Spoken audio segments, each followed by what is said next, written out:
आम आदमी पार्टी के सीनियर वाइस प्रेसिडेंट अनुराग ढांडा ने बेरोजगारी के मुद्दे पर मनोहर सरकार पर निशाना साधते हुए कहा है कि हरियाणा पिछले कई सालों से बेरोजगारी में लगातार नंबर 1 पर बना हुआ है। बेरोजगारी की ये समस्या गंभीर रूप लेती जा रही है। अभी कुछ दिन पहले सिरसा में 3 युवाओं की नशे से मौत हो गई है। हर रोज युवाओं के नशे की चपेट में आने की खबरें आ रही है, जो बेहद चिंताजनक है। प्रदेश में 25 लाख युवा बेरोजगार है। जो सरकार के युवाओं को नौकरी में 75% आरक्षण का जुमला फेंक कर सत्ता में आई थी, उनका 75% का आरक्षण कानून इतना कमजोर था कि वो कोर्ट में धाराशायी हो गया। लेकिन हरियाणा के 75% युवाओं को रोजगार मिले, ऐसी सरकार की मंशा कभी ही नहीं थी। कॉन्फ्रेंस में बहुत बहुत स्वागत है।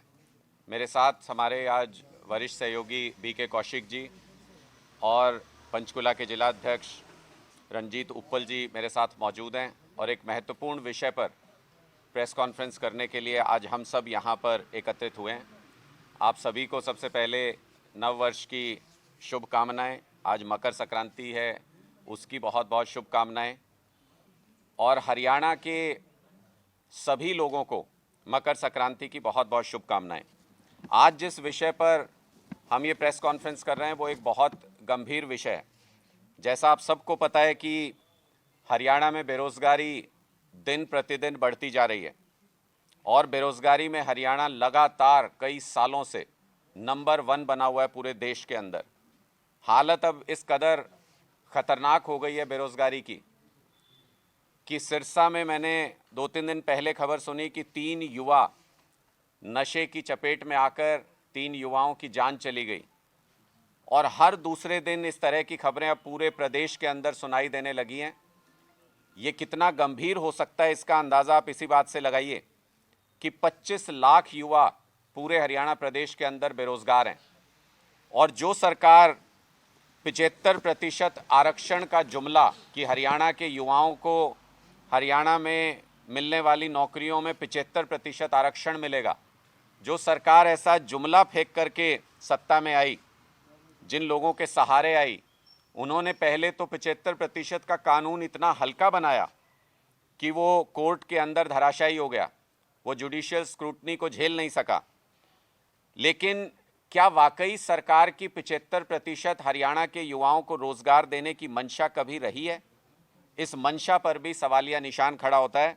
मैं आपके सामने अपनी आज की ओरिजिनल बात रखने से पहले कुछ आंकड़े प्रस्तुत कर रहा हूं, जो इस सरकार की अब तक की भर्तियों के आंकड़े हैं। कृषि विभाग में आप सब जानते हैं 600 एडीओ की पोस्ट निकली थी, उसमें सिर्फ 50 उम्मीदवारों का चयन हुआ। 550 पोस्ट इसी तरह खाली रह गई, सिर्फ 50 उम्मीदवारों का चयन हुआ। उसमें 23 पद जो थे वो जनरल कैटेगरी के थे, उसमें से 16% हरियाणा के बाहर के बच्चे सेलेक्ट हुए, हरियाणा के बाहर के लोग सेलेक्ट हुए, यानी 70% सिलेक्शन हरियाणा के बाहर के युवाओं का था। इसके बाद 2021 में एसडीओ इलेक्ट्रिकल की भर्ती हुई, 99 लोगों का सिलेक्शन हुआ। इनमें से 77 बाहर के थे, सिर्फ 22 हरियाणा के थे, यानी 78% बाहर के लोगों का सिलेक्शन हरियाणा की नौकरियों में हुआ। और ये सरकारी नौकरियों की बात मैं कर रहा हूँ। लेक्चरर ग्रुप बी की टेक्निकल एजुकेशन के लिए जो भर्ती हुई, उसमें 157 में से 103 जो लोग थे वो हरियाणा के बाहर के सेलेक्ट हुए, यानी 66% हरियाणा के बाहर के लोगों का इस जॉब के लिए भी सिलेक्शन हुआ। इसके बाद आप देखें 2019 में इसी सरकार में असिस्टेंट प्रोफेसर पॉलिटिकल साइंस की भर्ती हुई थी, जिसमें 18 में से 11 लोग जो थे वो हरियाणा के बाहर के थे, यानी 61% बाहर के सिलेक्शन इस भर्ती में भी हुए। एचसीएस की भर्ती में 34 लोग बाहर के सिलेक्शन हुआ, उनका सिलेक्शन हुआ। हरियाणा अकेला ऐसा प्रांत है जहां पे जो स्टाफ नर्स और वेटनरी की पोस्ट निकलती है, उसके लिए हरियाणा नर्सिंग रजिस्ट्रेशन काउंसिल या हरियाणा वेटनरी रजिस्ट्रेशन काउंसिल का पंजीकरण अनिवार्य नहीं है। इसकी वजह से हरियाणा के अंदर भी हमारे बच्चों को इन जॉब्स में नौकरी नहीं मिल पाती। और दूसरे प्रदेशों में हर जगह पे आप देखेंगे तो वेटनरी के लिए और स्टाफ नर्स के लिए वहाँ के काउंसिल का रजिस्ट्रेशन आवश्यक होता है, जिससे वहाँ के लोकल लोगों को तरजीह मिलती है उसमें। हरियाणा में ऐसा कोई प्रावधान नहीं है। नतीजा ये कि बाहर के युवा नर्सिंग और वेटनरी में भर्ती हो रहे हैं और हरियाणा के युवा लगातार नौकरी मिलने का इंतज़ार इन पदों के लिए भी कर रहे हैं। पहले सरकार ने कोर्ट में ये हलफनामा दिया कि जो बाहर के छात्र हैं, जो बाहर के अभ्यर्थी हैं, उनको भी सामाजिक और आर्थिक आधार पर जो 20 अंक दिए जाते हैं वो उनको भी दिए जाएंगे। यानी हरियाणा के जो गरीब और पिछड़े वर्ग के जो युवा हैं उनका हक मारा हरियाणा सरकार ने और बाहर के लोगों को मौका दिया कि 20 अंक अगर उनको भी मिलेंगे तो हरियाणा के युवाओं का उतना गरीब और जो पिछड़े वर्ग के युवा हैं उनका हक मारा जाएगा। साथ ही साथ अब जो नया फैसला आया है वो बेहद खतरनाक है, जिसमें हरियाणा के डोमिसाइल की ज़रूरत को ख़त्म कर दिया है हरियाणा सरकार ने। ये बेहद खतरनाक है हरियाणा के युवाओं के लिए। इससे जो अभी तक मैं आंकड़े आपके सामने प्रस्तुत कर पाया कि इतने युवा बाहर के थे, इतने अभ्यर्थी बाहर के थे, वो आंकड़े बताना भी मुश्किल हो जाएगा, क्योंकि डोमिसाइल की अब कोई आवश्यकता नहीं है। एक साइन करके कोई भी ये कह सकता है मैं अब हरियाणा में रह रहा हूँ और मुझे भी इस जॉब के लिए अप्लाई करने का अधिकार हो जाता है। हरियाणा के युवा कहाँ जाएं खट्टर साहब, किससे नौकरी मांगें, क्योंकि आप लोगों ने कोई ऐसा रास्ता नहीं छोड़ा जिससे हरियाणा के युवाओं को रोजगार मिल सके और बाहर के लोगों को ही लगातार हरियाणा की नौकरियों में तरजीह दी जा रही है, जहां पे ये लगता है कि, और ये सुनियोजित तरीके से हो रहा है पूरा का पूरा, जहां पर ये लगता है कि बाहर के युवा निश्चित संख्या में नौकरी के अंदर नहीं आ पा रहे हैं, हरियाणा के युवाओं से ज़्यादा नौकरी बाहर के लोगों को नहीं मिल पा रही है, वहाँ पर पोस्ट खाली चली जाती हैं, लेकिन उन नौकरियों को भरने नहीं दिया जाता किसी भी हालत में। हरियाणा के जो सरकारी महकमों के अंदर जो लोग काम करते हैं उनके रेशो को जानबूझ करके ख़राब करने की कोशिश की जा रही है। हरियाणा की लोकल प्रेजेंस को सरकारी विभागों के अंदर लगातार कम करने की कोशिश की जा रही है। ये भारतीय जनता पार्टी की एक सुनियोजित साजिश के तहत हो रहा है, इसलिए हम ये बात आप सबके समक्ष रखना चाहते थे। साथ ही साथ मैं खट्टर साहब को ये भी कहना चाहता हूँ कि अगर आप बाहर के ही लोगों को इतनी नौकरी देना चाहते हैं, खट्टर दुष्यंत सरकार अगर बाहर के ही लोगों को इतनी नौकरी देना चाहती है तो अपने लिए सीट भी चिन्हित कर लीजिए हरियाणा से बाहर कहीं। खट्टर साहब को कहीं और से ही चुनाव लड़ना चाहिए, क्योंकि बाहर के लोगों को नौकरी दे रहे हैं, और दुष्यंत जी को भी हरियाणा के बाहर ही कहीं कोई सीट ढूंढ लेनी चाहिए जहां से वो चुनाव लड़ सकें, क्योंकि हरियाणा में आप जहां से भी इस बार खड़े होंगे, हरियाणा के युवाओं ने ठान रखी है कि आप लोगों की जमानत जब्त कराएंगे, क्योंकि प्रताड़ित हैं हरियाणा के युवा। ये सीधा सवाल है कि हरियाणा के 25 लाख युवा कहाँ जाएं, किससे रोजगार मांगे।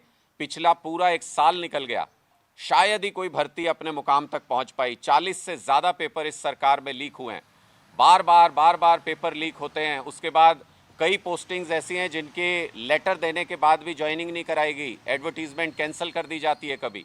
लगातार हरियाणा का युवा बार बार टेस्ट दे करके बार बार ये कोशिश करता है कि मुझे नौकरी मिले, लेकिन इस सरकार के अंदर हरियाणा का युवा परेशान है, उसको नौकरी नहीं मिल रही। हमारा सीधा सवाल खट्टर सरकार से ये है कि क्यों आपने सुपारी ले रखी है हरियाणा के युवाओं की, क्यों हरियाणा के युवाओं को बेरोजगार रखना चाहते हैं, क्यों 25 लाख युवाओं को सड़क पर भटकने के लिए मजबूर कर रहे हैं, क्यों उनको नशे की गर्त में धकेल रही है हरियाणा सरकार, क्यों उनकी ज़िंदगी को तबाह करना चाहती है। ये हरियाणा के युवा सरकार से सवाल पूछना चाहते हैं। आपके कोई प्रश्न हैं तो आप पूछ सकते हैं।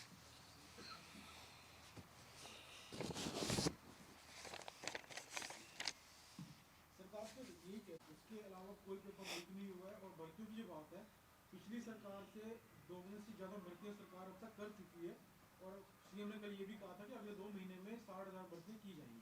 सीएम साहब ने जो पिछला बजट पेश किया था तो ये कहा था कि इस साल में 60,000 भर्तियां की जाएंगी। मुझे नहीं लगता कि 1000 भर्तियां भी इस साल में वो कर पाए हैं। तो इसका मतलब उनका जो पिछले बजट में जो कुछ उन्होंने स्पीच दिया था वो झूठ था, और सदन के अंदर जो व्यक्ति झूठ बोल सकता है, मैं तो कहता हूं कि सीएम साहब ने सिर्फ युवाओं से झूठ नहीं बोला, उनके रोजगार के बारे में, भ्रष्टाचार के बारे में भी गीता की झूठी कसम सीएम साहब ने खाई।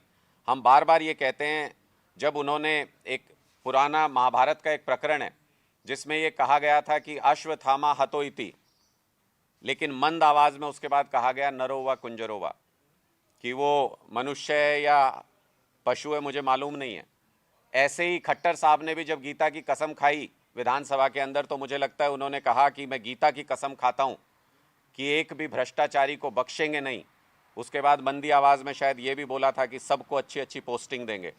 जिनके ऊपर भी भ्रष्टाचार के मामले चले उनको न सिर्फ बहाल किया गया, जो रंगे हाथों पकड़े गए उनको भी न सिर्फ बहाल किया गया बल्कि अच्छी पोस्टिंग भी खट्टर सरकार के द्वारा दी गई। तो भ्रष्टाचार के मामले में भी खट्टर सरकार झूठ बोलती है और युवाओं को नौकरी देने के बारे में भी बजट भाषण आप पिछला उठा के देख लीजिए, उसमें जो जो कुछ बोला था, कहा था 2 लाख युवाओं को ट्रेनिंग देंगे, कोई ट्रेनिंग नहीं दे पाए। कहा था कि 60,000 युवाओं को नौकरी देंगे, कोई नौकरी पिछले 1 साल में नहीं दे पाए। इससे स्पष्ट है कि ये जो दूसरा टर्म खट्टर सरकार का और दुष्यंत सरकार का गया है, ये दूसरा टर्म पूरी तरह से युवा विरोधी था। इसमें नौकरी देना तो दूर, जो पहले से नौकरी लगे हुए हैं उनकी नौकरियों पर भी संकट मंडरा रहा है। तो आपने ये कहा था कि सरकार चाहती है भर्ती करना, भर्ती निकालती भी है, लेकिन विपक्षी दल है उनका एक खास भर्ती रोको अभियान चल रहा है जो भर्ती रोकने की कोशिश में लगा रहता है हमेशा और हाईकोर्ट में मामले लेकर जाते हैं। पंजाब के अंदर खट्टर साहब की पार्टी भी, दूसरी पार्टियां भी पुरजोर कोशिश कर रही हैं कि किसी तरीके से मान साहब के काम करने को रोका जा सके, आम आदमी पार्टी को काम करने से रोका जा सके।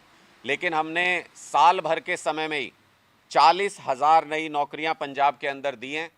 कोर्ट के अंदर बहुत कम ऐसे मौके आए जब कोई भी हमारी जॉब जो हमने दी पंजाब में उसको चैलेंज किया गया और उसको तुरंत टैकल किया गया कोर्ट के अंदर भी।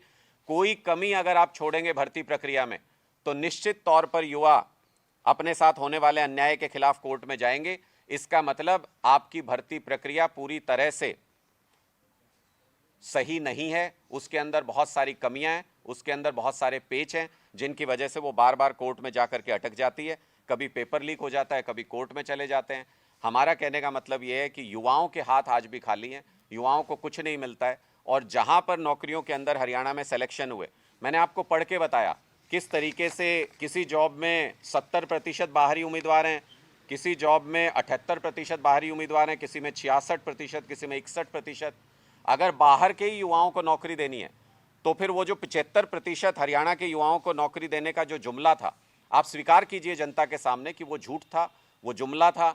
जैसे आपने स्वीकार किया कि 15 लाख रुपए देने का जो मोदी सरकार ने जो वादा किया था, मोदी जी ने जो वादा किया था, बाद में आपने कहा कि वो जुमला था।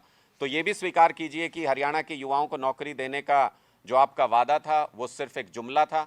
आप दरअसल एक सुनियोजित साजिश के तहत बाहर के लोगों को नौकरी देकर के हरियाणा के विभागों में इम्बैलेंस क्रिएट करना चाहते हैं, बाहर के लोगों को ज़्यादा भर्ती यहाँ पर करना चाहते हैं, हरियाणा के अंदर अस्थिरता पैदा करना चाहते हैं, हरियाणा के युवाओं को भड़का रहे हैं, हरियाणा को आग में झोंकना चाहते हैं। ये सारी साजिश भारतीय जनता पार्टी जानबूझकर सुनियोजित तरीके से कर रही है। अगर हरियाणा की राजनीति की बात करें तो कांग्रेस नेता लगभग यही कहते हैं कि कांग्रेस जो है हरियाणा में अकेले लोकसभा लड़ने में सक्षम है और आज से कांग्रेस का घर घर कार्यक्रम जो कांग्रेस कार्यक्रम है वो भी आज कांग्रेस शुरू कर रही है। देखिए, बहुत स्पष्ट है। वैसे तो मुझे लगता है कि आजकल सुर बदले हुए हैं, 1-2 दिन के बयान आप देखेंगे तो शायद ये नहीं कह रहे हैं कांग्रेस के नेता, लेकिन ये बहुत स्पष्ट है, ये पत्थर की लकीर है कि कांग्रेस अगर अकेले चुनाव मैदान में जाती है तो उसका वही हश्र होगा जो 2014 और 2019 के लोकसभा चुनाव में हुआ। हरियाणा में अगर आम आदमी पार्टी के साथ मिलकर लोकसभा चुनाव कांग्रेस लड़ती है तो निश्चित तौर पर 10 की 10 लोकसभा सीटों पर भारतीय जनता पार्टी को हराया जा सकता है। ये आज हरियाणा का बच्चा बच्चा गांव-गांव में ये चर्चा है कि कांग्रेस के अकेले बस की बात नहीं है लोकसभा चुनाव में भारतीय जनता पार्टी को हराना। आम आदमी पार्टी के साथ मिलकर इंडिया गठबंधन के तहत 10 की 10 लोकसभा सीटें हम जीत सकते हैं। कार्यक्रम चलाया जा रहा है घर घर कांग्रेस, एक बड़ा कार्यक्रम है कांग्रेस का, घर घर तक जाएंगे लोग और नीतियों के बारे में बताएंगे, मुद्दों के बारे में बताएंगे, क्या कहेंगे? अच्छी बात है, हर पार्टी को अपना कार्यक्रम चलाना चाहिए। हम लोग भी लगातार अपने राजनीतिक कार्यक्रम चला रहे हैं और 10 की 10 लोकसभा सीटों पर अपनी मजबूत तैयारी कर रहे हैं। 10 लोकसभा सीटों पर हमारा मजबूत संगठन भी तैयार है। हर गांव के अंदर हमारे 21 मजबूत कार्यकर्ताओं की टीम बन चुकी है और एक बहुत बड़ी बदलाव जनसभा 28 जनवरी को अरविंद केजरीवाल जी और भगवंत मान जी जींद में आएंगे। हम एक बहुत बड़ी बदलाव सभा पूरे हरियाणा की 10 लोकसभा सीटों की करने जा रहे हैं जींद के अंदर। तो ये सब तैयारियां हर पॉलिटिकल पार्टी अपनी करती है, तैयारी अपनी जगह पर है। लेकिन गठबंधन को लेके जो चर्चाएं चल रही हैं, इंडिया गठबंधन सिर्फ इस सोच के साथ बनाया गया कि जो लोकतंत्र के साथ खिलवाड़ भारतीय जनता पार्टी कर रही है उस खिलवाड़ को रोका जा सके, संविधान की रक्षा की जा सके। अब ये कांग्रेस को तय करना है कि उन्हें 2014 और 19 वाला रिजल्ट चाहिए या दिल्ली और पंजाब जैसा रिजल्ट चाहिए। जहां पर भारतीय जनता पार्टी को बिल्कुल हाशिए पर हम लोगों ने खड़ा कर दिया।